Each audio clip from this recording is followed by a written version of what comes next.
This is the Horse Radio Network.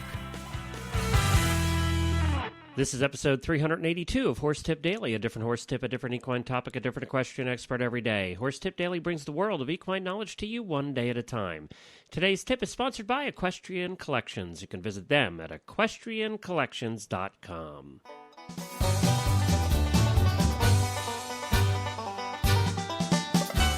Hi, everybody. Glenn the Geek back with you from Lexington, Kentucky. And today we have back with us Dr. Tanya Cubitt. She's a native of Queensland, Australia, and she has completed her Master of Science and Doctor of Philosophy degrees in Equine Nutrition and Reproduction at Virginia Tech. She is a regular on the Jumping Radio Show. This is taken off of Jumping Radio Show episode number 45. If you'd like to listen to the rest of the Jumping Radio Show that this is taken off of, just go hop on over to jumpingradio.com. And we'll be back with Dr. Cubitt's latest nutrition tip right after this word from Equestrian Collections. Hey everyone, it's that time of the year again for after-holiday closeout sales, and Equestrian Collections has hundreds of items for you at tremendous savings up to 70% off. Closeouts from Ariat, JPC, Pessoa, Ovation, and so many more. Highly discounted specials include ladies' apparel, footwear, saddle pads, bags, belts, coats, and the list goes on and on.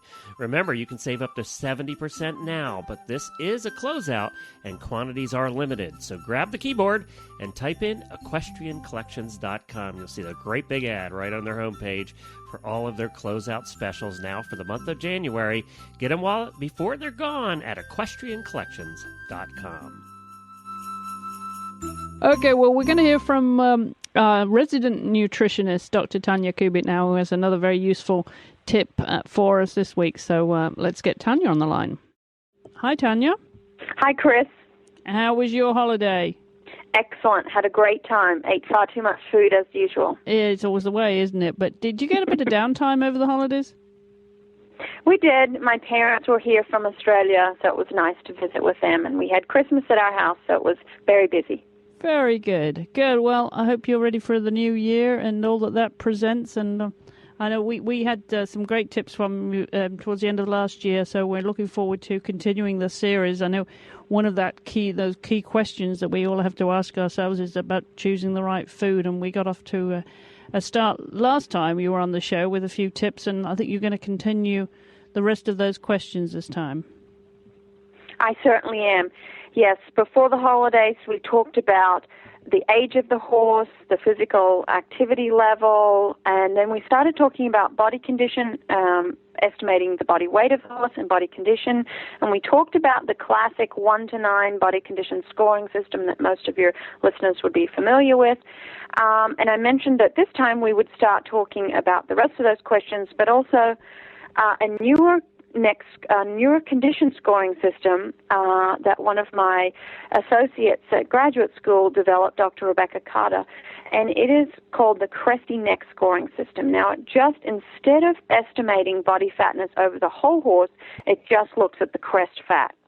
Because we've known for a long time that those easy keepers generally had that cresty neck, and so like abdominal obesity in humans is an indicator of increased risk for insulin resistance, diabetes, cardiovascular disease, we questioned whether that crest on the horse is the same as abdominal obesity, and it more so than overall body fatness, is an indicator of insulin resistance, and instead of diabetes and cardiovascular disease, laminitis and Cushing syndrome. So it's a 0 to 5 scale, and same with the body condition score.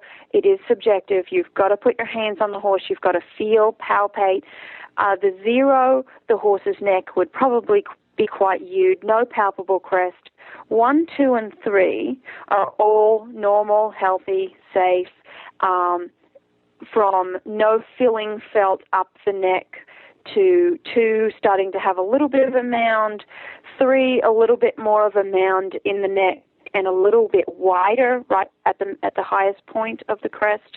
But when you start to get to the 4 and 5, where the neck is wider, thickened, you start to get creases in the side of the neck, and you can physically rock the neck from side to side, or the 5, where sometimes it's so heavy that actually drops over to one side.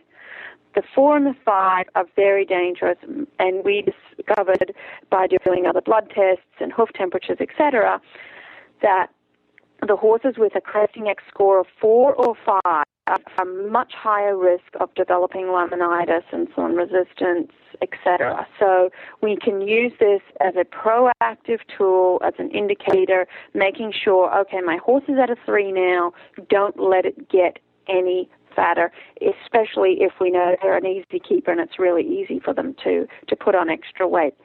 And if the horse is a 4 or 5, take steps to reduce it. Decrease calories without decreasing nutritional value, but also exercise the horses some more. So that's really important. So that kind of brings us to the next question, which is question 4. Has your horse been diagnosed with any relevant medical issues? And I know for a lot of us, it's sometimes frustrating. We know there's something wrong with the horse. I think that horse owners are becoming more savvy. We really want more information, but we do have to be a little bit careful with some of the stuff on the internet. So it's important that we actually get experts out, your veterinarian or your nutritionist, to actually diagnose the horse with any relevant medical issue, whether this be from HYPP, a genetic disorder in quarter horses, whether intolerant of potassium, or it's insulin resistant or laminitis where we're sensitive to sugars, or tying up, any of these different medical conditions that we can treat with different nutrition. And then the final question is, what forage do you have available to you? So if you live in Florida where there isn't a lot of pasture and we're heavily reliant on hay, or in California where it's similar, or if you're lucky enough to live in Kentucky where you have plenty of access to forage, it's important to, that's kind of where we build the diet from. If you have less availability to good quality forage, chances are the amount of grain you have to feed will be a little bit more.